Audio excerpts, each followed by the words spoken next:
truth is far more complicated than you think. First, who are the players in our tale? An innocent girl, a revered leader, and a flock of simple villagers.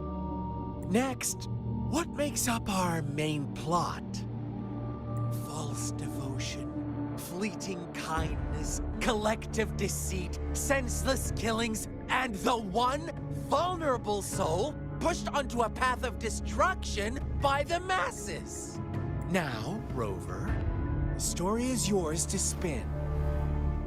I'm eager to hear your version after you've learned more. Little lambs cowered and huddled in their village, terrified of the relentless wolf packs.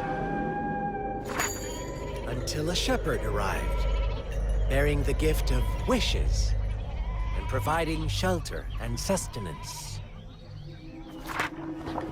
Slowly, the shepherd gained control over the flock, and the lambs lived contented lives. But this is not the end of our story. The shepherd found the solitary black lamb in his flock and offered to grant any wish it desired. In exchange, he wanted one of its companions as a sacrifice.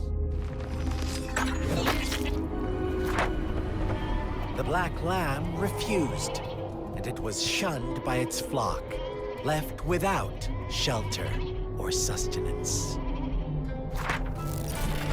After the black lamb's exile, more lambs continued to vanish. The shepherd then blamed the black lamb for breaking the rules and withheld his wish-granting power as punishment.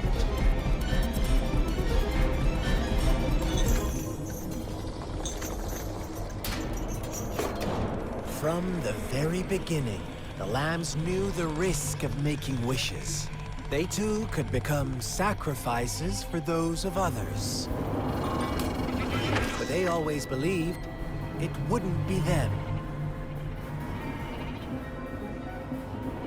Meanwhile, some lambs reasoned that since they had already risked being sacrificed for someone else's wish, it was then only fair to pass on that risk for a chance at fulfilling their own desires. So they continued to play the game. They all knew the consequences, but chose to remain silent.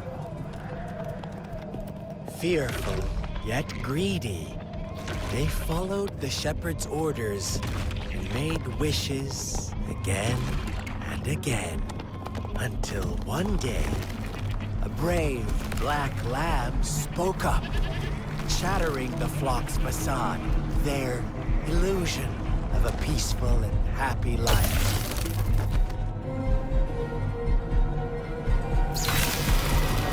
Black lamb got in their way, and that of the shepherd's greedy pursuit, sparking hatred in their hearts. Suddenly, they could no longer ignore the blood and ashes of past sacrifices littering the ground.